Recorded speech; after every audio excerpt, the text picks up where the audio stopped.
Hola, hola, bienvenidas, bienvenidos a Radio Semilla, el podcast de la red de guardianes de semillas donde hablamos de regeneración ecológica y social. En el episodio de hoy vamos a hablar de restauración y micología en la Amazonía. Es el episodio número 24, pasa rápido, y nuestra invitada es Lexi Gropper. Lexi es una buena amiga, guardiana de semillas en el norte de la selva amazónica ecuatoriana, guardiana del suelo y profunda conocedora del reino de los hongos. Lexi dedica su vida a restaurar la Amazonía. Desde el corazón mismo de la contaminación petrolera en el Pozo 26 en Lago Agrio. Ahí ella cultiva hongos, restaura el suelo, protege la vida silvestre. Hoy Lexi nos comparte un poco sus logros y sus desafíos en esta zona que tiene tanta diversidad biológica y cultural como problemas sociales y ambientales. Me gustó mucho la conversación con Lexi. Me hubiera encantado poder entrevistarle en presencial, como es nuestra costumbre. Casi todos nuestros episodios los hacemos presencialmente. Pero en este caso, como vivimos más o menos lejos y en las próximas semanas íbamos a estar en lugares distintos, decidimos hacer la entrevista por videoconferencia. Así serán algunas, pero esperamos mantener siempre la gran mayoría de las entrevistas en presencial. Por favor, no se olviden de escribirnos, nos llena de alegría los mensajes que nos mandan. Nos encanta saber desde dónde nos escuchan. Esta última semana nos han escrito desde Costa Rica, desde Uruguay, desde Argentina. Nos encanta. Gracias siempre por escucharnos, gracias siempre por escribirnos. Nos pueden encontrar en Instagram y en Twitter como @semilla_radio y también nos pueden escribir al correo a radiosemilla@redsemillas.org. Y eso, espero que disfruten esta conversación con Lexi. Yo ciertamente la disfruté muchísimo. Les mando un abrazo grande y hasta el próximo martes.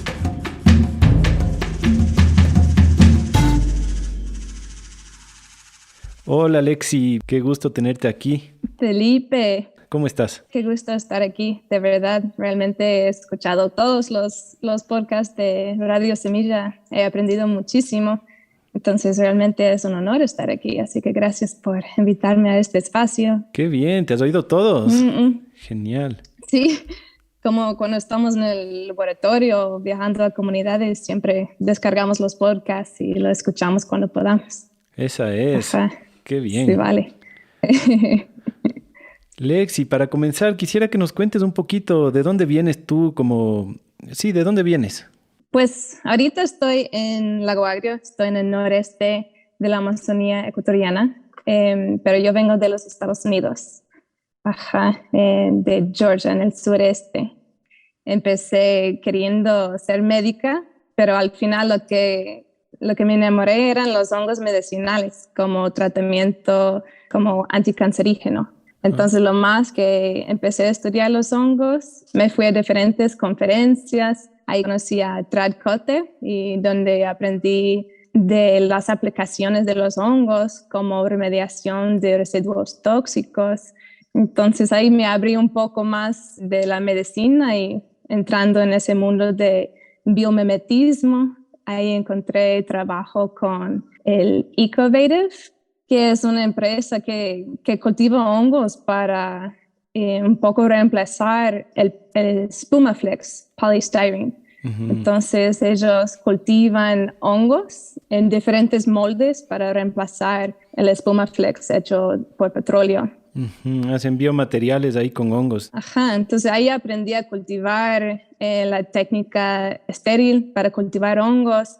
Empecé a aprender de ese mundo de la aplicación de los hongos, no solamente para la salud, sino en la vida cotidiana, en el ecosistema, en textiles. Entonces ahí es donde aprendí también del Amazon Micro-Renewal Project, que estaba haciendo un proyecto de bioremediación en la Amazonía ecuatoriana. Entonces ahí me apunté como voluntariado.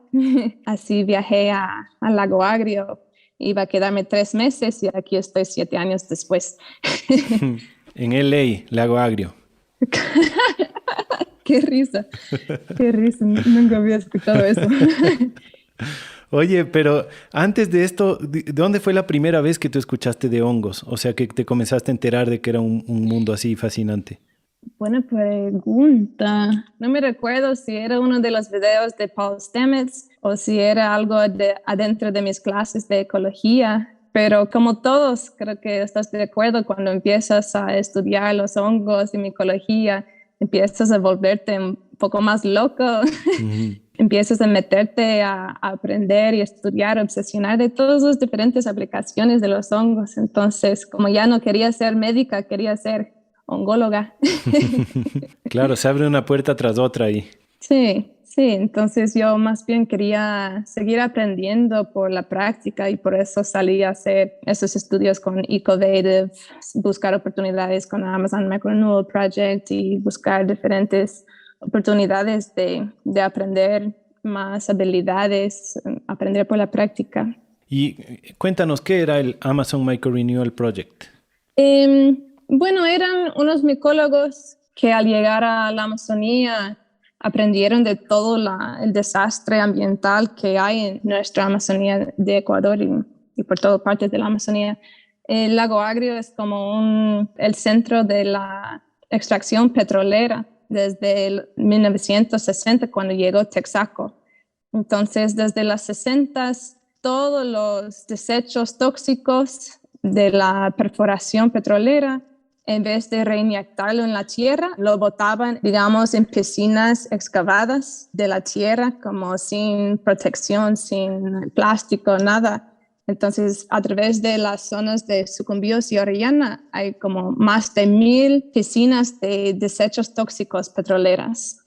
Entonces, cada vez que llueve, que diariamente en el bosque lluvioso, esas piscinas se llenan y drenan por tuberías que pasan directamente a los esteros locales. Y todos los esteros viajan directamente a los ríos, a la Amazonía, al río Aguarico y todos los estuarios al río Amazonas, pasan por comunidades indígenas, pasan por Perú, Brasil, sale al mar. Entonces, el Amazon Microrenewal Project tenía la intención de trabajar con la naturaleza, buscar la manera de recuperar los microorganismos y sus habilidades de descontaminar y regenerar los suelos, tal como agua. Pero bueno, al final era un proyecto de voluntarios internacionales que venían y iban y no había mucha continuación al proyecto. Entonces, yo al final me enamoré con el paisaje, con las culturas, con un humano y me quedé en Lago Agrio y empezamos a trabajar en nuestro propio proyecto, que es como un proyecto familiar que se llama Amisacho. Amisacho es un proyecto de reforestación realmente de mis suegros. Y mis suegros hace unos 12 años compraron un terreno que estaba totalmente deforestado por la ganadería. Está justo ubicado en el Pozo 26 de Texaco, como 1 kilómetro río abajo de lo que actualmente es Petroamazonas, que antes era como las oficinas y talleres de Texaco. Esa es la dirección de tu casa, sí, el Pozo 26. Sí. Qué fuerte. Exacto. Entonces ahora es como una isla increíblemente diversa porque empezaron a reforestarlo y al final lo que encuentras aquí es como una reserva biológica.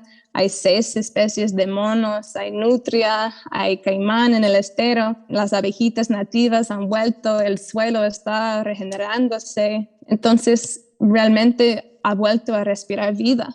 Estos últimos 7 años viviendo aquí, también trabajando con comunidades indígenas, también trabajando con permacultores amazónicos. Aquí realmente es donde aprendí la biología, la ecología, la regeneración y rescate de vida. Entonces, no aprendí en la aula, realmente todo ha sido por experiencia y observar. Me ha guiado la vida a conocer aquí de verdad.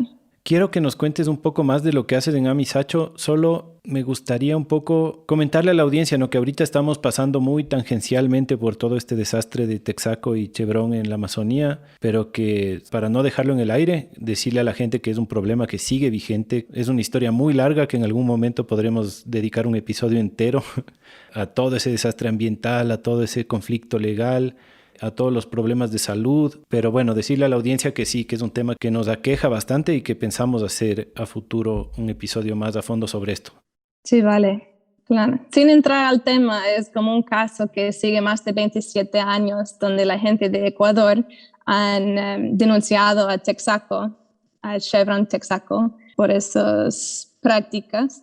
y por temas de manejar la ley y manejar los jueces han podido esquivar todas las responsabilidades. Entonces la gente sigue aquí, siguen en la lucha a partir de 27 años, pero también entonces siguen en esa realidad tóxica. Entonces de eso realmente vivir aquí en la mitad de todo eso todos los días es una amenaza que me hace pensar en primeramente la conservación y la necesidad de la conservación, pero al mismo tiempo el rescate y regeneración de tanta degradación. Entonces ahí realmente es donde va mucho de nuestro trabajo ahora en Amisacho. Entonces mis suegros empezaron con esta reforestación y mi esposo Luis y yo, pues para nosotros no era suficiente decir a la gente que hay que conservar, hay que reforestar, porque la gente deforestan también por necesidad económica. Entonces, a pesar de la reforestación, nosotros nos dedicamos también a enseñar alternativas a las economías más destructivas, digamos. Entonces aquí dentro de nuestro bosquecito construimos un laboratorio silvestre, que no es un laboratorio, pero es un espacio lindo que hemos dedicado a estudiar, explorar, a procesar materia prima de nuestro bosque. Entonces elaboramos diferentes productos higiénicos, cosméticos, medicinales, de limpieza. Así nosotros no tenemos que comprar afuera. Producimos productos de confianza, pero más que nada podemos enseñarlo a la gente.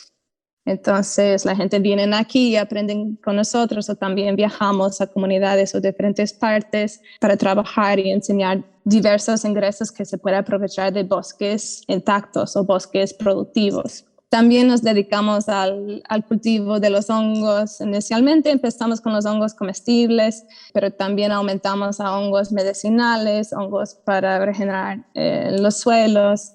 Y eso fue súper interesante para los hongos comestibles, poder proveer un producto con alta proteína comparado con la carne de res, pero sin necesitar deforestar. ¿Me cachas? Entonces era muy interesante estudio, especialmente cultivando en la Amazonía, que es un reto total. Pero entonces nuestro trabajo en el laboratorio ha sido estudiar y explorar métodos de baja tecnología para sacar productos o para cultivar comida, y más que nada enseñar a la gente y comunidades que están en esa lucha social, lucha ambiental, la lucha de la agricultura orgánica.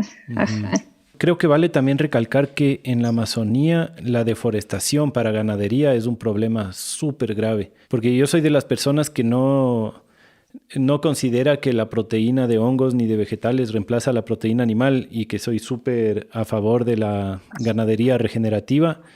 Pero en la Amazonía la ganadería es un problema tenaz, porque ahí sí se bajan bosque primario y bosque secundario día tras día para poner vacas, y ahí sí es un problema grave.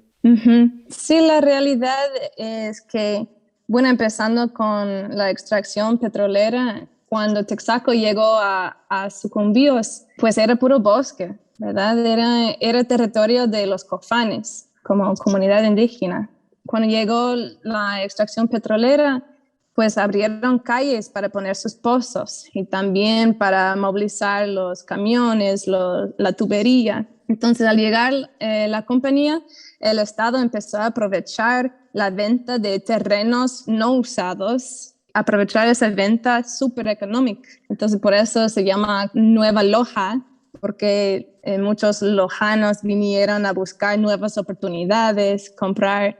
Entonces, para lograr una escritura, tú tenías que demostrar que ese terreno está trabajado. Entonces, vendían 100 hectáreas y tú tenías que trabajar 50% de sus hectáreas. Entonces, es decir, que para trabajarlo como la gente trabaja, lo deforestan, lo cortan, lo talan todo, y entonces vienen también los maestros de la agricultura industrial. Entonces ahí llegan la agricultura en esas fincas. Todas esas calles abren el camino para madereros, mineros, ganaderos, invasores legales, ilegales. Entonces la ciudad se iba expandiendo, ¿no? Entonces, si miras en Google Maps, si miras la Amazonía, es totalmente fragmentado, menos los territorios indígenas como reservas. Son los últimos bosques que realmente tenemos. Por eso es tan importante apoyar el movimiento de las comunidades amazónicas, porque realmente saben que la calidad de su vida depende de la calidad del territorio, de la salud del agua. Es una lucha para el planeta al final, cuando miramos cómo funciona el ecosistema y la Amazonía. Sí, es súper alarmante el nivel al que se deforesta la Amazonía, ¿no? Hay esas fotos aéreas de lo que era hace un par de décadas y lo que es ahora, y es tenaz. Y claro, la solución, que es lo fascinante, es esto, ¿no? De cómo volver a darse cuenta que el bosque mismo, el bosque sano, es lo que mejor te puede dar alimento y medicina. O sea, el bosque cortado puedes agarrar esa fertilidad y sacarle unos 5 años, 10 años de provecho, pero el bosque vivo es medicina y alimento permanente para comunidades enteras. Entonces me parece súper valioso en ese sentido lo que ustedes hacen. Pero en Amisacho pasa un pequeño río que viene del pozo. Ese río viene con residuos de petróleo. Pues ese río nace adentro de Petroamazonas. Entonces, cómo funcionan las reglas y control, calidad de agua en Ecuador, no hay control sobre lo que se desecha en el agua. No, eso ya sabemos bien y se ve claramente cuando nuestros compañeros indígenas que vienen a la casa y para llegar a mi laboratorio tienes que cruzar el estero. Y siempre me preguntan por qué está tan sucio el estero. Y simplemente al mirarlo es como que ellos se conocen la diferencia entre un río sano y uno contaminado. Pero es verdad, a veces se parece como un poco con arcoíris en la superficie, viene con botellas de diferentes tipos de aceites botados. Entonces me impresiona que todavía hay una nutria que vive ahí, que hay caimanes que viven ahí y pues a veces salen para comer las tilapias de nuestros vecinos, pero yo les permito, si pueden sobrevivir en ese estero, coman la cantidad de tilapias que quieran. Ajá. Pero me da muchísima pena porque a partir de Amisacho vas a encontrar un mar de monocultivos. Ya no hay bosque, ni protección de las riberas. Todo talado, cacao o plátanos hasta la ribera, ¿no? Entonces imagínate no solamente la contaminación por la extracción, sino también por toda la agricultura química, que es otra plaga. Qué grave, ¿no? Y Lexi, tú dices que tienes ahí un pequeño laboratorio donde cultivas hongos. ¿Qué hongos cultivas ahí? ¿Qué especies?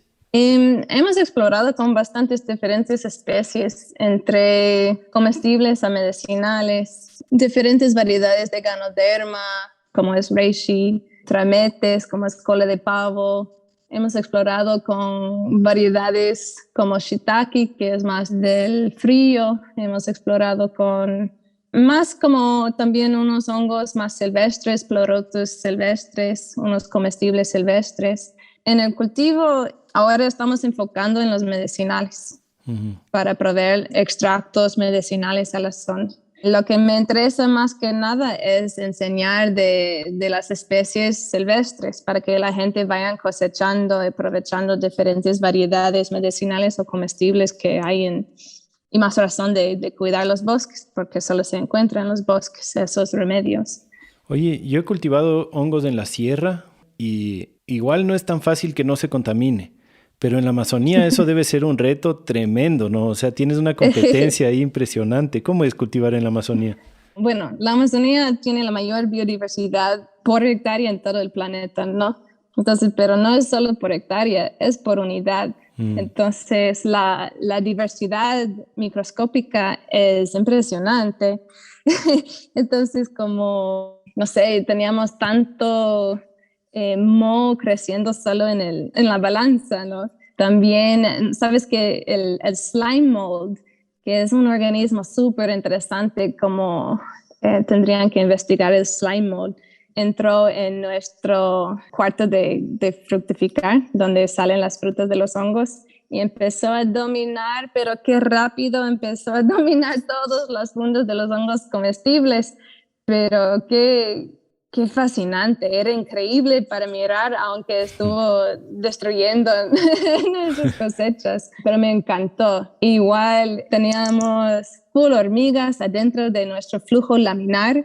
El flujo laminar es una caja con un filtro que ayuda a proveer un espacio estéril para hacer las transferencias y cultivos Y se convirtió en estériles. hormiguero.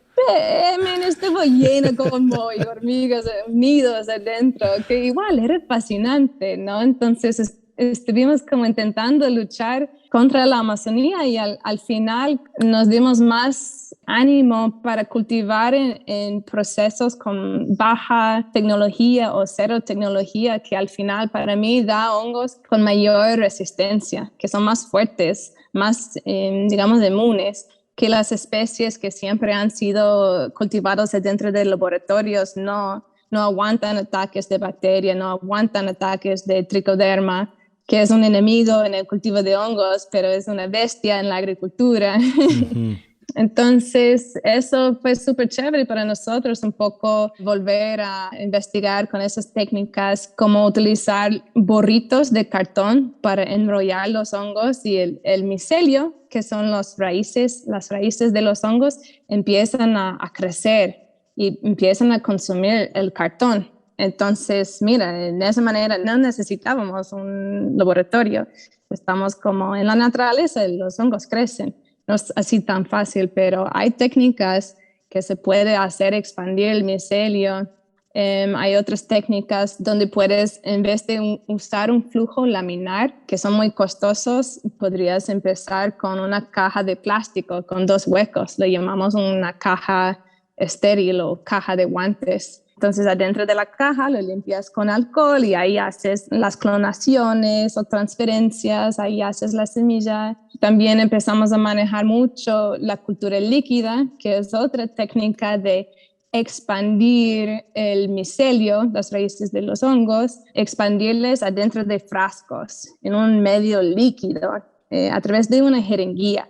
Y así en esa manera ni siquiera necesitas abrir el frasco al aire libre. Todo está dentro de una botella estéril, adentro de la jeringuilla y lo pasas a otra botella. Entonces eran prácticas que realmente cambiaban la vida y además eran más económico al final. Y me imagino que eso te empuja más a trabajar con las especies nativas también, ¿no? Como si es que vas a crecerlas ahí mismo, si es que no lo haces dentro de un cuarto de fructificación, así como súper bien preparado, lo puedes hacer con especies que tú misma estás entrenando de ahí. Claro, idealmente aprovechas las ganoderma o trametes o pleurotus de tu zona, porque esas especies son nativos en muchos diferentes ecosistemas, entonces no hay necesidad de traer especies de otras partes, además son aclimatados y ya tienen esa inmunidad que buscamos especialmente aquí en la Amazonía. Entonces, para yo traer especies de los Andes que han sido criados generación después de generación en laboratorio, casi no me conviene. Ajá. Y todas esas prácticas de baja tecnología o cero tecnología, realmente hay que dar gracias a los que cultivaban psilocybin en sus cuartos, bajo de sus camas, en sus baños, porque realmente es eso que sacó el cultivo de los hongos de los laboratorios. Es lo que ha hecho la micología y la cría de hongos disponibles al mundo realmente. Para que la gente que no reconoce la palabra, psilocybin se refiere a psilocibina, los hongos de psilocibina, que son los hongos psicodélicos. Que claro, como es una cultura underground de cultivo de hongos, de gente que, digamos, que no son industrias que van a invertir en tecnologías o metodologías nuevas, es gente que se inventó con lo que tenía en la cocina, ¿no? De cómo hacer. Y de hecho de ahí salió pues una de las más famosas técnicas de justamente del cultivo líquido y también la otra que le llaman PF Tech, que es esta que usan vermiculita y harina de arroz, que resultan técnicas súper útiles para cultivar otros hongos con casi nada de tecnología, ¿no? Sí, realmente es como te hace pensar en tus recursos locales, tus ingredientes locales, innovar, te hace pensar como los hongos, ¿no? Entonces, como a mí me gusta bastante, como he estado cultivando con mi esposo, que él nunca aprendió a cultivar hongos, nunca aprendió biología. Y yo aprendí a través de diferentes amigos y maestros. Entonces, para él, como Nunca pensó que, bueno, hay que clonar el hongo, ponerlo en la placa Petri, y la placa Petri está hecha de agar y procedes esos pasos. Entonces, para él simplemente al observar el hongo y su ciclo de vida, empezó a innovar también con métodos que observaba que funcionaba o no funcionaba y lo adaptaba a recetas amazónicas, como haciendo agar de papas, o a veces las personas utilizan, dependiendo de los desechos agrícolas que tienen en su zona, hasta comida de perros. Eso es lo lindo del cultivo de los hongos, pero como cuando ya lo sacas de, digamos, las expectativas del laboratorio, donde nadie tiene acceso, puede salir muy caro. Ahora, ¿qué tecnologías nomás usan? Nos explicaste una que es esta de enrollar en el cartón para cultivar los hongos ahí en la Amazonía. ¿Tienen alguna otra adaptación que hayan hecho, alguna otra cosa que se hayan inventado que nos puedas compartir? Realmente doy gracias a todos los que me dan ideas y lo que me comparten sus recetas. Cultivar en baldes también es otra habilidad donde puedes traer troncos o puedes traer los hongos mismos, y adentro de baldes, como un tanque de 55 galones, puedes perforar las paredes para que entre aire, y ahí lo llenas con diferentes sustratos según tu hongo, ¿no? Entonces hay hongos que consumen madera, ¿verdad? Que salen de los troncos. Entonces mayormente queremos dar una receta igual a su hábitat. Por ejemplo, si voy a traer una ostra silvestre, idealmente mi sugerencia es empezar con ese sanduche del cartón.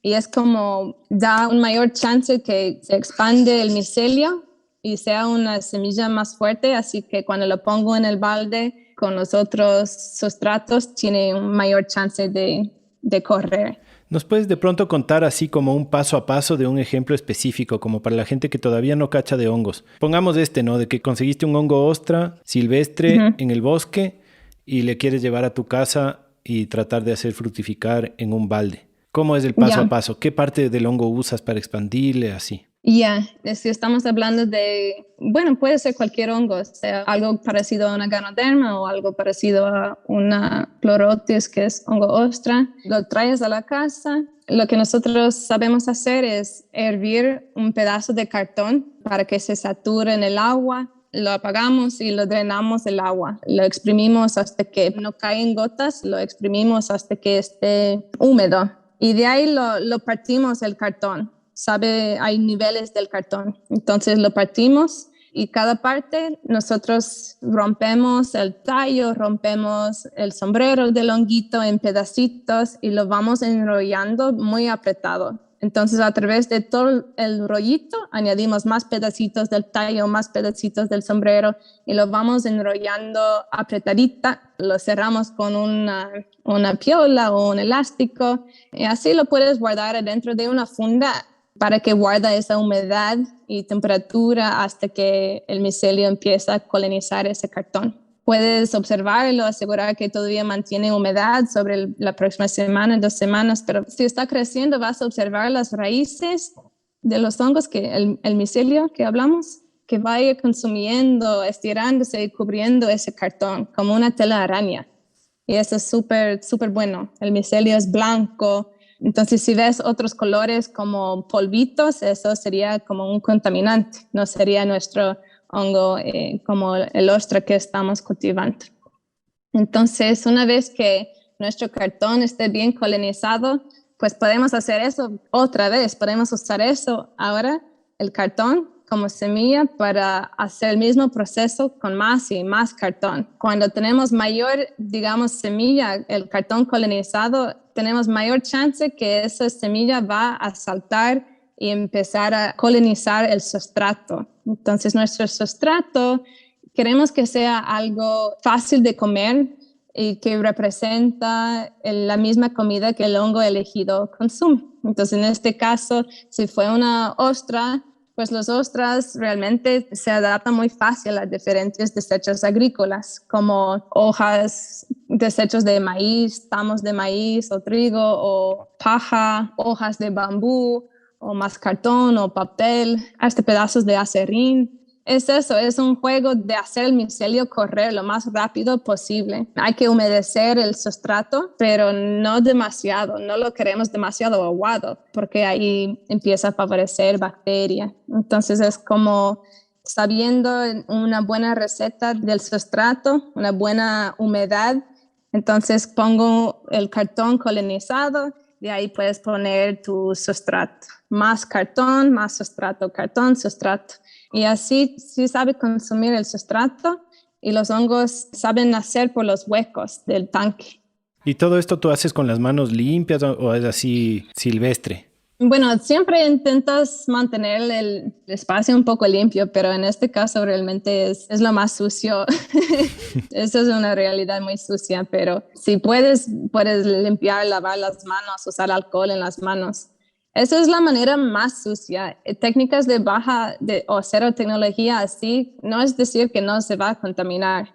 Eso depende de la semilla, qué tan rápida crece y qué tanto puede pelear con la otra diversidad local como bacteria y otros mohos y hongos. Y de ahí hay otros pasos diferentes donde tú puedes, digamos, limpiar el sustrato con diferentes técnicas como al vapor, con calor.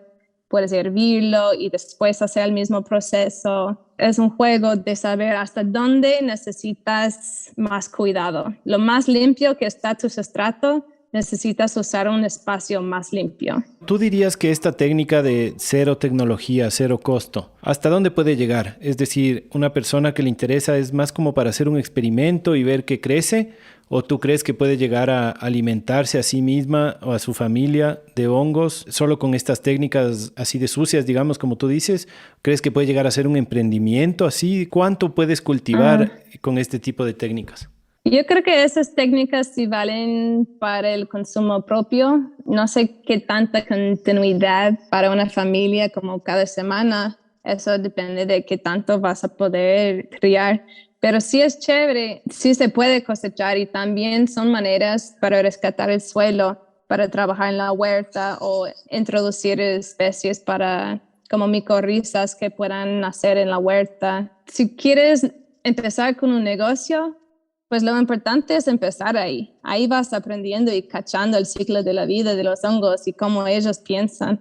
Entonces ahí decides si yo quiero ir invirtiendo más en mi negocio. Si yo sí quiero producir qué tantos hongos a la semana. Entonces yo sí voy a invertirme en una caja de plástico y de ahí vas ganando confianza, ganas experiencia, aprendes diferentes métodos y poco a poco vas aumentando tu laboratorio a tu estilo y tus necesidades con tus recursos. Entonces, muchas personas proveen para su comunidad o la venta en maneras, diría yo, de baja tecnología comparado con muchos laboratorios que he visto.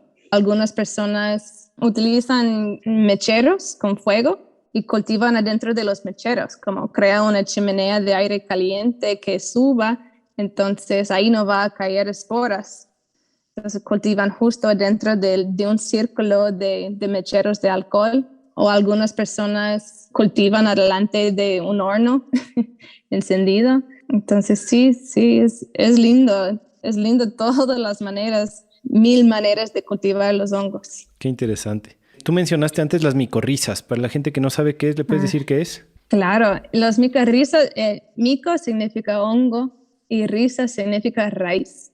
Entonces, los micorrizas son esos hongos que han coevolucionado con plantas y árboles desde el movimiento de las plantas hacia la tierra, desde la formación de las plantas llegando a la tierra en la historia.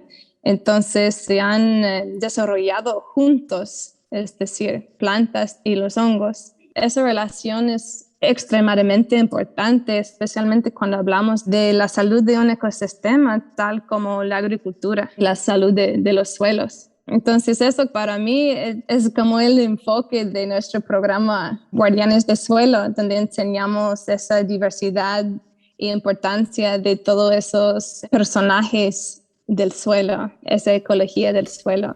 Guardianes del Suelo, ¿eso es un programa, un taller que ustedes hacen? ¿En qué consiste? Realmente, Guardianes del Suelo nació, los Guardianes de Semillas ayudan a proveer talleres de permacultura básica a través de la zona con la clínica ambiental. Ahí es donde conocí los guardianes de semillas. Y antes de eso, uno de mis mentores de suelo, Nancy Clem, ella empezó un proyecto que en inglés se llama Keepers of the Soil, guardianes del suelo, sobre proyectos de comunidades viviendo en realidades tóxicas, trabajando juntos para remediar sus suelos, proveer comida y encontrar hermandad a través de esas luchas sociales. Y eso me impresionó tanto, y viviendo en esta zona y aprendiendo más de la permacultura, como clínica ambiental aceptaron nuestra propuesta de hacer guardianes de suelo como el seguimiento de las permaculturas básicas con la red de guardianes de semillas. Entonces, ese tema del suelo para mí era realmente como volver la literacidad ecológica, como la habilidad de entender cómo funcionan nuestros ecosistemas. Literacidad sería alfabetismo. Alfabetismo. Cómo entender los ciclos de nuestro planeta. Porque para nosotros era importante empezar a identificar las diferentes fuentes de toxicidad al nivel de la casa, ¿ya? Entonces ese curso es a través de utilizar lo que aprendemos en la permacultura, ¿no? Cómo entender nuestro paisaje, nuestra casa, nuestro terreno, identificar las diferentes fuentes de posibles contaminantes entrando en nuestra vida, sea por el aire, sea por el suelo, el agua, nuestra comida, nuestros productos higiénicos, ¿sí? Y empezar a identificar alternativas, qué se puede hacer, ¿verdad? Entonces, Nancy Clem me presentó esa idea de deep mapping, que es como mapeo profundo, y es interpretar un paisaje no solamente al mirar la topografía, sino interpretar el clima, interpretar la historia de este sitio, qué ha pasado aquí, qué manejos a la tierra han tenido contaminación aquí, por qué cultura existía aquí, cuál es la historia del pueblo aquí, cuáles son las realidades económicas del pueblo que vive aquí actualmente. Entonces empiezas a construir un mapa mucho más, digamos, multidisciplinario para poder hacer propuestas verdaderas, porque la remediación en nuestra zona no existe. Toda la remediación viene del Estado, pero si preguntas a cualquier ciudadano por aquí, la remediación realmente no existe, no funciona, no incorpora a los locales, no incorpora realmente el clima amazónico, la realidad amazónica, y al final lo que sale de los centros de remediación es suelo contaminado, son esteros contaminados y el aire súper tóxica todavía. Y lo que a través de empezar ese curso me di cuenta que no ha sido solamente el petróleo contaminando nuestras casas, sino la agricultura química, la agricultura industrial. Como en tan pocas generaciones hemos perdido el conocimiento de la agricultura orgánica, la agricultura regenerativa. Entonces todos se han hecho dependientes de echar glifosato, que todavía es legal aquí en Ecuador. Y de hecho es como regalado en las ferias como premio. Glifosato es del Roundup, ¿no? Este producto de Bayer Monsanto. Claro, glifosato, que todos tienen estudios demostrando sus propiedades cancerígenas y toxicidad en el suelo y para la vida acuática. Y entonces era eso. En la clínica ambiental hablamos mucho de esa metáfora entre la calidad del suelo y la calidad de nuestra piel. Y en nuestra zona hay mucho cáncer de la piel. Uh-huh. Entonces, cuando visitamos diferentes fincas, lo que se ve son suelos intoxicados, compactadas, degradadas, rastradas, quitados la ropa del suelo, dejados pelados, erosionando. Entonces, es esa oportunidad en los guardianes de suelo de volver a reconocer qué es suelo fértil y qué es suelo degradado. Entonces, si hago simples preguntas, digamos, a los abuelos o a las madres, a las abuelas, les pregunto, ¿dónde encuentras las mejores cosechas? Y siempre dicen en la tierra negra. ¿Y dónde encuentras la tierra negra? En el monte, donde hay vegetación. Entonces van solitos reconociendo las características de tierras fértiles, ¿ya? Entonces hablamos de eso, de entender el bosque y sus ciclos de nutrientes, donde crecen las plantas, caen las hojas, los microorganismos los descomponen y liberan esos nutrientes en el suelo y literalmente producen humus, esa tierra negra, la fertilidad. Entonces eso es, a través de los guardianes de suelo, sacamos el microscopio y miramos esas diferentes muestras de suelos. Mostramos el suelo del bosque, el suelo debajo de ese aguacate, el suelo que ha sido fumigado, el suelo de ese terreno compactado, donde literalmente podemos mirar quién está ahí o quién ya no está. O si esa planta está con una plaga, podemos mirar las raíces y observar quién está literalmente comiendo las raíces de la planta desde adentro, esas plagas.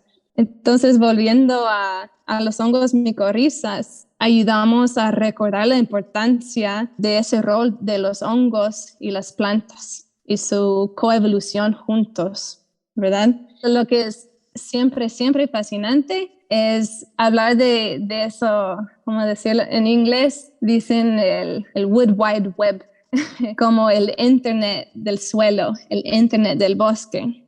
¿Y qué quiere decir eso?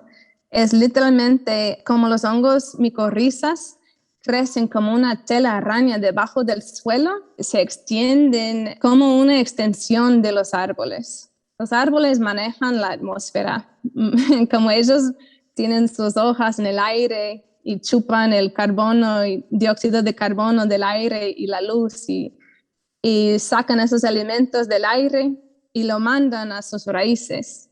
De hecho, en fotosíntesis, las plantas mandan hasta entre 30 hasta 80% de azúcares a sus raíces. ¿Y por qué mandarían todo ese azúcar a sus raíces? Porque están alimentando a los microorganismos beneficiosos para que habitan sus raíces y se quedan ahí. Los azúcares que el árbol manda hace como una llamada e invita a bacterias que fijan nitrógeno para que vivan directamente y habitan directamente en las raíces. Entonces la bacteria acepta los azúcares y como intercambio le dan nitrógeno al árbol o a la planta. Igual las plantas guardan azúcar y le dan a los hongos micorrizas, ¿sí? Los hongos micorrizas, como si puedes imaginar, las raíces tienen, no sé, 1000 diferentes puntos de raíces. Y en esos puntos hay una simbiosis donde empieza el hongo a penetrar y literalmente ser parte de la raíz. Entonces, de repente, el árbol que no puede caminar, ahora puede extender hasta 100 veces más la distancia de sus propias raíces. Entonces, el árbol le da azúcar al hongo y el hongo al intercambio se va y viaja por el suelo, 4x4 en ese terreno del suelo, luchando con bichos, otros organismos, otras bacterias, descomponiendo hojas caídas o troncos y le trae al árbol agua, fósforo, nitrógeno, potasio y todos los otros minerales que la planta necesita y en la dosis que necesita. Entonces hay como un internet de comunicación, hay monedas de intercambios, hay mensajes que manejan y mandan desde largas distancias debajo del suelo. Si puedes realmente imaginar eso y también entender que varios árboles, hasta de diferentes especies, pueden conectar a esa misma red de hongos. Entonces ahora tienes varios árboles mandando nutrientes y mensajes entre ellos. Mayormente son árboles relacionados que tienen algún linaje, pero también un árbol puede tener varios diferentes tipos de diferentes especies de hongos micorrizas. Entonces se va aumentando todavía más esa red inteligente. Y de ahí puedes tener varias especies de hongos micorrizas que se juntan y se conectan y conversan. Entonces, de repente, un árbol, cuando miras ese mirada un poco más atrás, toda esa selva está conectado y comunicando a través de esa red de comunicación debajo del suelo. Y cuando las semillas recién caen y las plántulas están saliendo de la sombra pues no pueden hacer fotosíntesis, no pueden producir azúcares por la sombra. Entonces, los micorrizas le proveen todo lo que necesita ese árbol hasta que logra llegar al sol y de ahí el árbol empieza a alimentar a esos hongos. Al entender eso, al entender esa evolución y interdependencia entre los árboles y sus microorganismos en el suelo, siempre, no sé, me hace pensar, entonces, ¿qué pasa cuando echamos insecticidas, herbicidas, fungicidas, ¿no? Cualquier cosa que termina en sida? Sida significa matar. Es una destrucción a la fertilidad del suelo y a la inmunidad de esa planta. Entonces, para mí, eso es lo que es esa historia que queremos que todos escuchen, desde la agricultura, pero también a los constructores, a cualquier persona que tiene terreno, para que entiendan esa importancia de la fertilidad del suelo, la vida del suelo, cómo conservarlo, pero también cómo se puede regenerar. Eso es lo fascinante de la habilidad y necesidad entonces de regenerar esa diversidad. Entender en verdad la comunidad de la que somos parte de alguna forma, porque no es algo ajeno a nosotros, es el suelo que nos sostiene a nosotros mismos, ¿no? Es como entender nuestra comunidad. Oye, y las micorrizas no son los únicos hongos que están en el suelo, ¿verdad? Hay millones de otros tipos de hongos que son parte de la comunidad del suelo. ¿Tú cachas esto que cómo es que la relación de la cantidad de hongos que hay en el suelo influye mucho en el tipo de ecosistema que está arriba? Uh-huh. Recién aprendí que para, por ejemplo, cultivos anuales, digamos, si uno quiere cultivar maíz, no quieres una relación en donde haya muchos más hongos que bacterias. Quieres una relación más o menos 1 a 1. Pero los ecosistemas perennes requieren de una mayor cantidad de hongos, ¿no? Entre esos micorrizas, pero también hongos microscópicos. Uh-huh. Y la Amazonía, entiendo yo, es un ecosistema que depende fuertemente de los hongos, porque no es precisamente un suelo, digamos, es un suelo muy arcilloso, ¿no? No es que sea como tierra negra por todo lado la Amazonía, sino que más es como estos arbolotes parados en esta red fúngica por debajo, ¿no? Sí, los suelos amazónicos realmente dependen bastante de los microorganismos y la presencia también de los hongos, porque eso es lo que provee el ciclo de nutrientes por nuestra zona. Por eso dicen que aquí hay una capa superficial, muy, muy pequeña de la capa fértil, porque hay esa descomposición tan rápida con los microorganismos y también entonces la biomasa del bosque lo absorbe tan rápido. Está siempre en un ciclo continuo, súper rápido por las temperaturas y la humedad de nuestra zona. Entonces, yo creo que depende de lo que estás cultivando, depende de también dónde estás.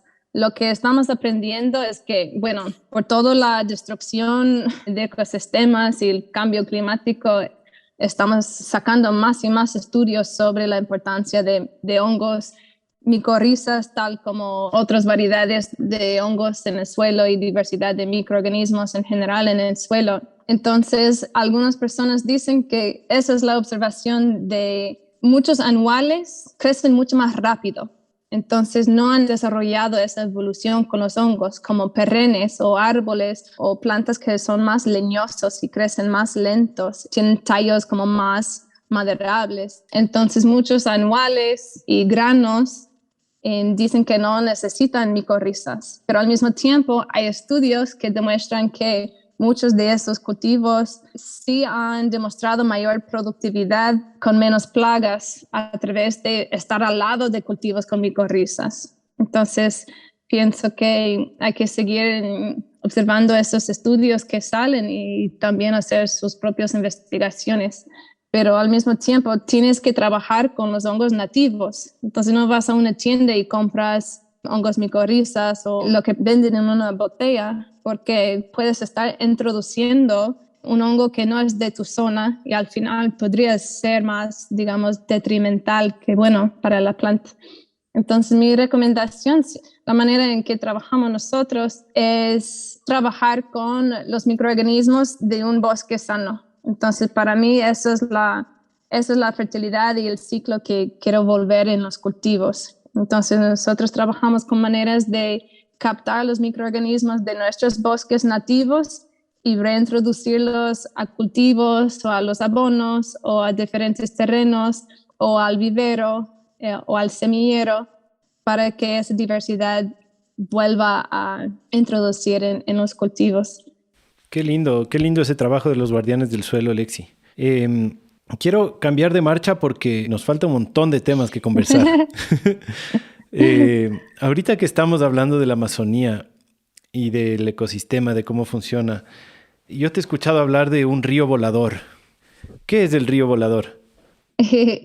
Eso, siempre cuando pienso en la Amazonía, siempre pienso en el río volador, que es el río más grande del planeta, que no es el río Amazonas, sino es ese río aéreo que vuela sobre la Amazonía. Antes se creía que el mar proveía toda la lluvia del planeta, pero ahora se entiende que son los bosques locales que proveen la lluvia local. Como hasta 70% de la lluvia es proveído por los bosques locales. Entonces, la Amazonía en particular, los árboles aquí proveen partículas y gases a la atmósfera que literalmente forman sus propias nubes. Entonces, son como bombas de agua, los árboles, que proveen sus propias nubes que permite la caída de lluvia. Lo que también se ha demostrado es que, bueno, cuando tú miras por el satélite a la Amazonía, antes habían 3 ríos voladores sobre la Amazonía. Decían que cuando miras la Amazonía no se puede verlo porque está siempre cubierto con nubes. Y había 3 diferentes corrientes de nubes. Y ahora 2 de esos se han desaparecido. Por la deforestación en el sur de la Amazonía de Sudamérica, esos árboles ya no producen la lluvia, pues. Entonces, se está observando mayor sequías, mayor incendios, elevación de temperaturas. Entonces, te hace entender la importancia de mantener siempre dicen que la Amazonía son los pulmones del mundo, pero realmente es como las venas, es lo que provee la humedad del planeta.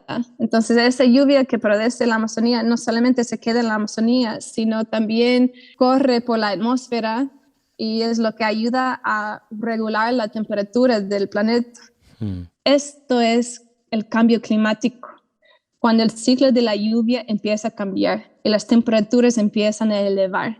Entonces, volver a cargar las cuencas hidrológicas, las cabeceras, los acuíferos locales, todo eso es importantísimo para mantener lo que es la Amazonía, mantener nuestros árboles que proveen la lluvia aquí, porque dicen que literalmente la Amazonía está al punto de convertirse a una sabana y no volver a un bosque lluvioso. Y la diferencia entre esos biomas es muy distinta por la cantidad de lluvia que provee. Entonces, la Amazonía, por su lluvia, puede sostener toda la biodiversidad de un bosque tropical de la Amazonía. Pero si perdemos la cantidad de lluvia, se pierde la cantidad de flora y fauna que se puede sostener. Entonces, eso realmente, entender los ciclos del carbono, entender el ciclo del agua, es eso, como decías, alfabetización. Abecedario ecológica, que es entender cómo funciona nuestro planeta. Pero lo que me ha gustado mucho es ver cómo cuando hablan de proteger los ciclos hidrológicos, no solamente hablan de los árboles, sino hablan de los suelos fértiles, de los suelos con alta presencia de carbono, que son ricos y negros en color, los que tienen vida, los que tienen alta presencia de hongos, porque los hongos, con toda su telaraña, también absorben agua y lo retienen en sus cuerpos, pero los hongos, tal como bacterias y nemátodos, producen como pegamentos que forman en la estructura del suelo la habilidad de retener el agua y humedad en el suelo. Entonces, realmente el suelo es su propio mar, el agua que puede retener. Y todo eso, obviamente, filtra y recarga los acuíferos, las cuencas. Pero cuando el suelo ya no tiene esta vida por estar fumigada compactada o pelada, retirada de las plantas, se seca, se deshidrata, se erosiona y todo ese polvo, que ya no es suelo, ya no es tierra, se convierte en polvo y vuelve a la atmósfera, como en los Andes. Qué bestia, qué tan seco es. Hay tanto polvo y tierra en el aire y lo que dicen es que ese polvo inhibe la formación de nubes, tal como contaminación y aerosoles en el aire inhiben la formación de nubes. Entonces eso es el cambio climático, cuando ya no llueve. Entonces lo que me gusta es que todo eso enfatiza la razón de volver a la agricultura regenerativa, de esa manera de que nuestros suelos reflejan los suelos de los bosques. Entonces retienen mayor humedad, retienen más nutrientes y al final como resultado te va a dar mayor cosechas con menos plagas, productos más sanos y más sabrosos también. Entonces es como todo va mano a mano y eso empiezas a enamorar con el suelo y la agricultura. Y Lexi, además entiendo que los hongos, el único rol que cumplen con la lluvia no es solo este de ser una mayor esponja de agua, sino que también las esporas que sueltan crean lluvia, ¿no? Es decir, es algo así como que las nubes se tienen que sobrecargar de esporas para soltar el agua. ¿Tú cachas eso? Eso es lo que estoy intentando diferenciar, porque yo entiendo que las esporas y los gases que producen los árboles van acumulando y es lo que va formando las gotas de agua, aumentando las nubes hasta que estén suficientes pesados y cae el agua. Pero al mismo tiempo es como la textura del suelo y como contaminantes del carro o de quemadas al aire dispersan esas nubes. Entonces hay sustancias que ayudan a formar las nubes y hay cosas que los dispersan. Entonces eso estoy intentando todavía cachar y entender y todo, no sé, me tiene sentido. Qué fascinante. Hace un par de años, según yo, era que el agua se evaporaba, se hacía nubes, se movía y luego el agua volvía a caer. Pero claro, nunca nos ponemos a pensar lo complejo que es y cuánto involucra el resto de la vida el hecho de que haya nubes y de que haya lluvia. Sí, especialmente cuando empiezas a pensar en esa red inteligente del suelo y quién está manejando y comunicando con los árboles que producen esos gases y los hongos que producen sus esporas. Hay mucho más allá que no entendemos y es fascinante, pero al mismo tiempo nos hace dar cuenta de que al talar un árbol grande en el bosque, qué impacto puede tener, algo mucho más allá que sabemos, ¿verdad? Bueno, lo que nos queda muy claro es que hay que regenerar la Amazonía. La Amazonía, como tú bien dijiste, tiene un montón de amenazas, como la agricultura industrial, como el petróleo, como la minería. Recientemente salió en Netflix esta película Fantastic Fungi, que ya mucha gente lo ha visto. No sé si a ti te ha pasado, pero desde que salió esa película en Netflix, un montón de gente con la que yo nunca hablaba de hongos me comienza a preguntar más sobre hongos, ¿no? Entonces me parece una buena oportunidad para hablar de este tema, porque en esa película y en el trabajo de Paul Stamets de antes, que, bueno, si quieren saber un poco más de eso, en el episodio anterior que hablamos sobre hongos con el Javi, creo que hablamos un poco más de Paul Stamets y sus libros y así, pero él es personaje principal de esta película, ¿no? Y él un poco lo que dice es que muestra este ejemplo, ¿no? De que él tiene una montaña de petróleo y le pone un poco de micelio de hongo ostra y en cuestión de 2, 3, 4 semanas de pronto ya no es negro, sino que ya es blanco del micelio y después vienen los pájaros y ponen sus semillas y pucha, en cuestión de pocos meses eso ya es un oasis de vida. Yo tengo entendido que la práctica real no es tan así como la pintan. Tú que estuviste en este proyecto de regeneración, de restauración de la Amazonía basado en hongos, ¿cómo es la realidad, digamos, de la regeneración con hongos de los desastres petroleros? Eso es complejo, ¿no? Porque realmente los desastres son tan amplios que no hay justicia. El extento del desastre que han hecho al ecosistema y a las poblaciones locales está hecho, ¿no? Entonces, ¿qué podemos hacer post-trauma? Sí es importante esa regeneración social y ambiental es una manera de sanarse como comunidad y sanarse en nuestro entorno y ambiente. Nosotros hemos visto diferentes prácticas donde replicaban eso. Y sí, pues lo que me dicen, pues antes de que yo llegué al Amazon Microrenewal Project, dicen que desde los Andes trajeron una camioneta llena de fundas de micelio de pleurotes, de ostra, hasta la Amazonía. Y ahí tenían unos diferentes diseños donde botaban los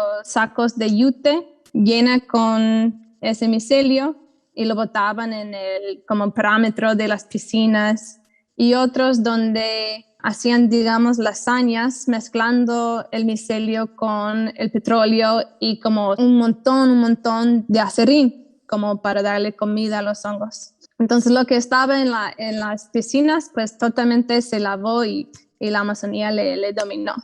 Y los que estaban en el suelo, eso sí, con tiempo me dicen que se perdió los diferentes niveles del petróleo y las capas de los hongos. Y que al final dicen que no olía a petróleo y la textura empezó a volver como suelo. Y al final de eso no sacaron estudios o fotos, entonces eso es solo lo que sé por las palabras de algunas personas. De mis experiencias, hongos traídos siempre son dominados al final. Esa manera de la bioremediación, para mí, primeramente hay que volver a entender el ecosistema y hacer eso, interpretación del paisaje y conocer la permacultura, conocer cómo funciona el suelo y plantas antes de estar botando hongos traídos de otras partes. Porque lo que necesitamos aquí es algo más integral. Necesitamos algo que la gente puede empezar a replicar al nivel de la casa, porque las compañías no van a llegar a esas partes. Entonces, es súper complejo porque lo que vemos es metros de profundidad de petróleo crudo y nadie está preparado con el equipo necesario de protegerse para no empeorar la situación. Entonces, al removerlo, podrías estar quitando eso, el crudo que vuelva a entrar en los esteros. Entonces, hay algunas, como para mí no es recomendable simplemente meterse a remediar sin tener buenos conocimientos de cómo funcionan los diferentes contaminantes que volatilizan, que tú puedes estar inhalando y que también puedan viajar por el agua. Ahora, al mismo tiempo, lo que podemos hacer es mejorar las condiciones del suelo y del ecosistema en su alrededor para hacer esa remediación más integral del ecosistema que ya está ahí, naciendo ahí. La contaminación que tenemos aquí, como ya lleva décadas, y observando ahí, hay una diversidad de plantas que están adaptándose a vivir directamente en el petróleo, y hay hongos naciendo de palos completamente saturados en el petróleo. Entonces, ahí más bien es cómo podemos mejorar las características del suelo y las especies que están viviendo ahí.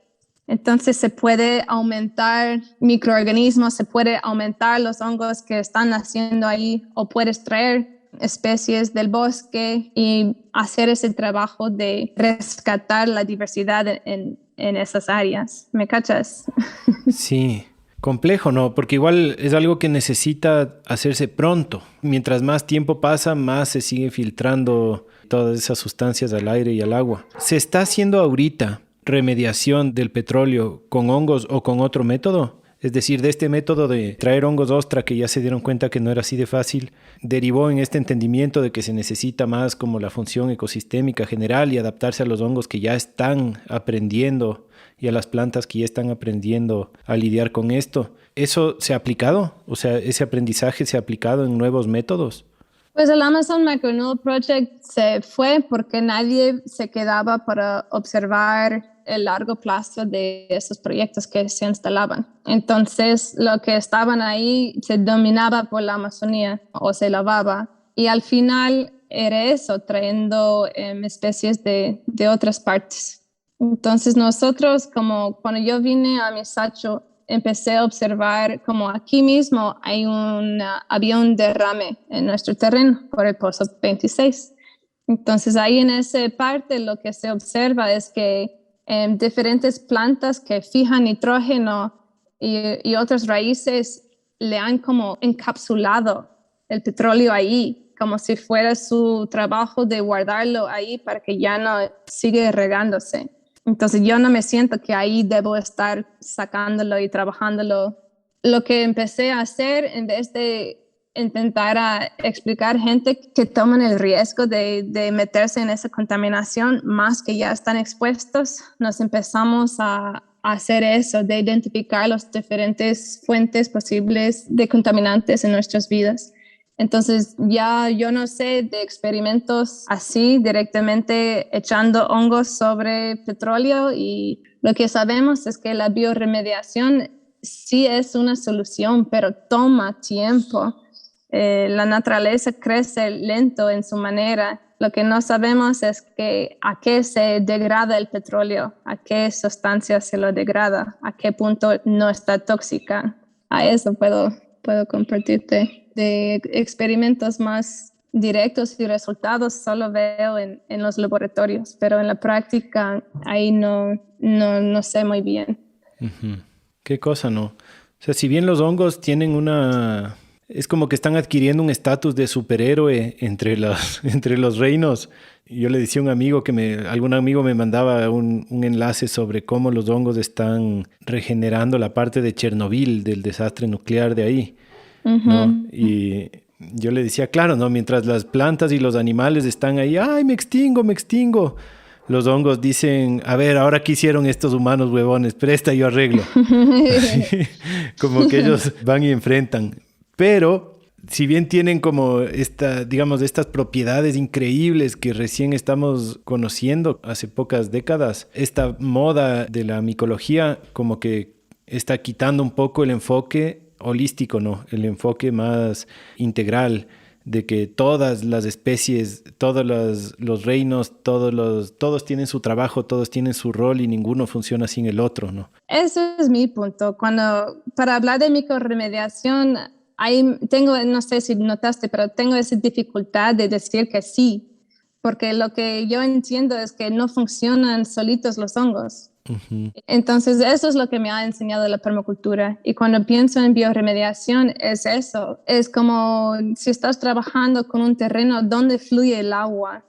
Y si vives cerca de una gasolinera o una piscina contaminada, ¿a dónde fluye ese agua? Está pasando por tus cultivos, está yendo a tu casa. ¿Cómo puedes ayudar a redirigir ese agua? Por ejemplo, se podría pasarlo por diferentes filtros biológicos, donde hacemos como parches para asegurar que el agua infiltra ahí, que el agua absorbe a la zona de la rizoma de esas plantas, porque remediar sí sabemos que se puede, sabemos que las plantas son capaces de absorber metales pesados en sus cuerpos. También los hongos sabemos que absorben metales pesados y pueden acumular los metales en sus cuerpos, en la fruta. Se ha estudiado en laboratorios, ¿verdad? Como dices, que se puede degradar hidrocarburos y otros químicos agrícolas, pero se necesita tiempo y necesita estar expuesto y necesita las condiciones, necesitas asegurar que esa diversidad en el suelo está vivo, que están produciendo todos sus enzimas metabólicas o metabolismo que está funcionando. Y eso es como, para mí, yo no intento estudiar una especie. Ahí me retiré de la micorremediación porque todo era sobre una especie y extrayendo ese único hongo y haciendo estudios solo con eso.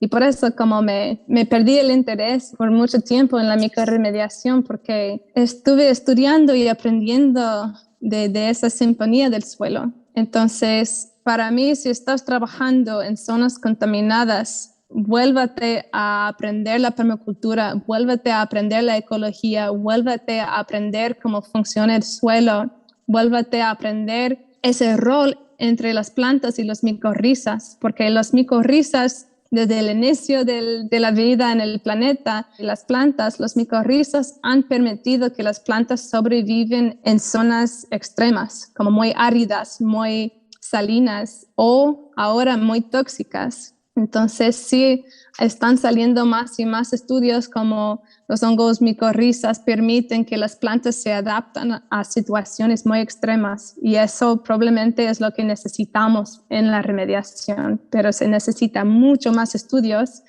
y para mí lo importante es simplemente observar cómo va respondiendo, porque en el suelo, cuando tú empiezas a observar la presencia de lombrices o escarabajos, es un señal que está volviendo fertilidad, porque las lombrices no pueden vivir en suelos tóxicos. Entonces hay muchos bioindicadores que nos pueden explicar si aquí está volviendo fertilidad al suelo o sigue intoxicado. Y los suelos agrícolas mayormente son igual de intoxicados de los que donde vemos la contaminación de recursos naturales. Entonces, para mí es todo un aprendizaje de cómo funciona nuestro ecosistema para rescatar la vida, regenerar la vida desde el suelo. O sea, igual de contaminados los suelos agrícolas que los suelos contaminados de petróleo.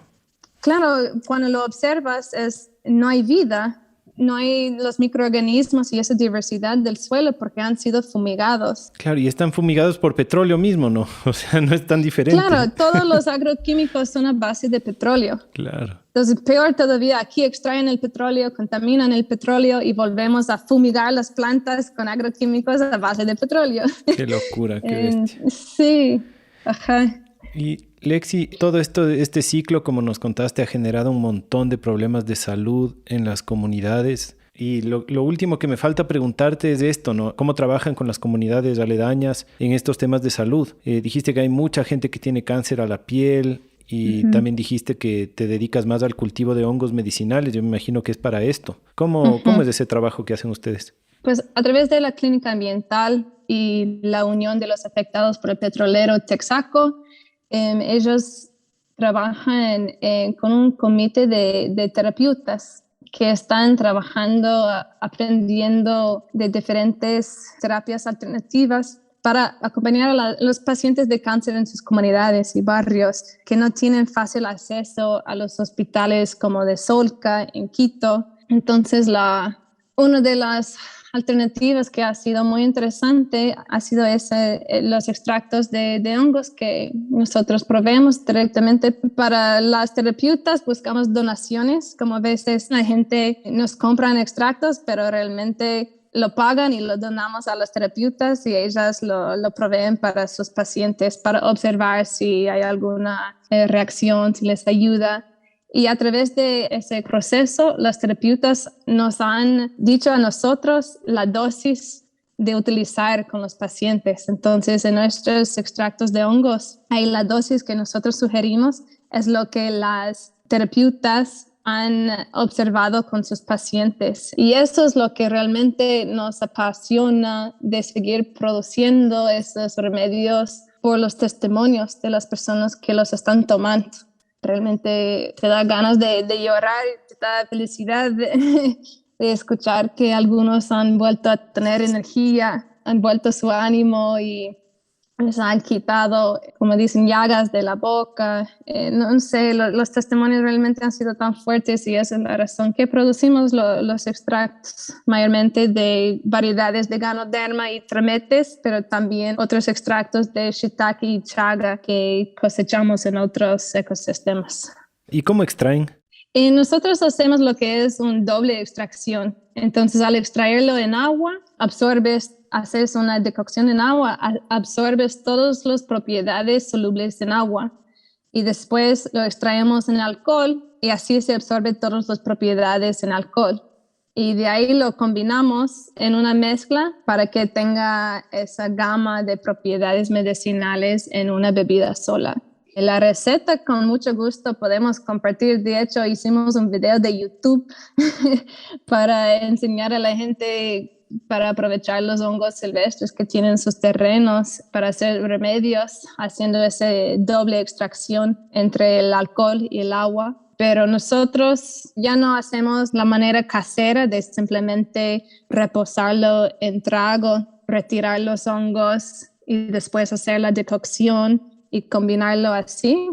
Nosotros decidimos invertir en un equipo de vidrio del laboratorio que se llama extractor Soxhlet, y es como esa herramienta nos ayuda a extraer todas las propiedades medicinales y concentrarlo. Es como les destila, les hace evaporar y después se recondensan, y así aseguramos un extracto mucho más potente que podemos proveer inmediatamente. Qué bacán, Lexi, qué lindo trabajo que hacen y que lo sigan haciendo. De pronto, ¿quieres dirigirle a nuestra audiencia para que te encuentren tal vez algún sitio web, tal vez su página de YouTube, algún requerimiento que tengas de la audiencia? La página en el Face es Amisacho, Amisacho, y el YouTube es Amisacho Restauración. Entonces ahí puedes encontrar videos para jóvenes sobre los ciclos del planeta, que vale para los adultos también.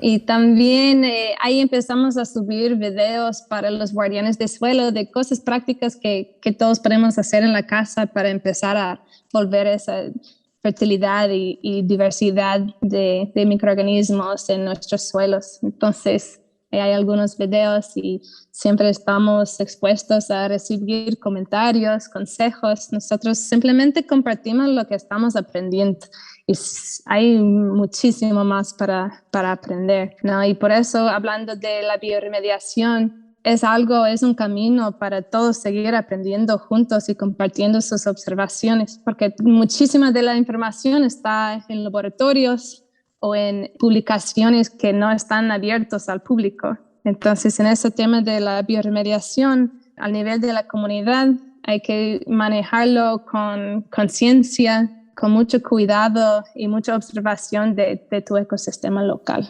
Qué bacán. Me encanta cómo pronuncias YouTube como ecuatoriana. El YouTube. Creo que así me entiendes mejor. Qué bien, Lexi. Oye, te agradezco un montón. Me ha encantado esta conversación contigo. Y bueno, ya seguiremos conversando en el futuro. No, chévere, Felipe. Muchas gracias. Y disculparán que entro en espirales de ideas y ojalá todo conecta como la red de los hongos. Todo está relacionado al final, así que... Hay como decir lo que sea porque todo está conectado. Así que muchas gracias por todo. Gracias, Lexi. Un abrazo grandote. Chao, chao.